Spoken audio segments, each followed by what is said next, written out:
gyfer yr arbrawf hwn, byddwch angen sylinder mesur, tiwb berwi, stand clamp a chnap, thermometr, llosgydd Bunsen, mat gwrthwres, nodwydd garnog, samplau o fwyd a mynediad at glorian electronig. Mesurwch 20 cm³ o ddŵr i mewn i diwb berwi. Clampiwch y tiwb berwi yn swnd i'r stand clamp.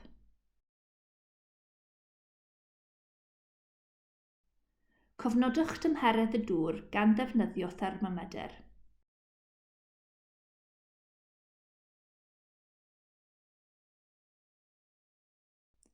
Dywyswch ddarn o fwyd a chofnodwch ei fas. Rhowch y darn o fwyd ar nodwydd garnog. Daliwch y bwyd yn fflam y llosgydd Bunsen hyd nes ei fod yn cynna.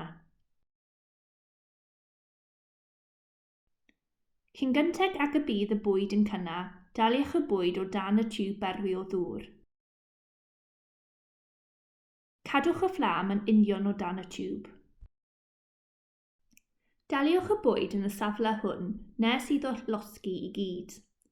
Os bydd y fflam yn diffodd ond nad yw'r bwyd wedi llosgi i gyd, ailgynnwch y fflam yn gyflym gan ddefnyddio'r llosgydd Bunsen a daliwch y fflam yn union o dan y tiwb berwi. Pan fydd y bwyd wedi llosgi i gyd a'r fflam wedi diffodd, cofnodwch tymheredd y dŵr yn syth. Ailadroddwch gan ddefnyddio bwydydd eraill.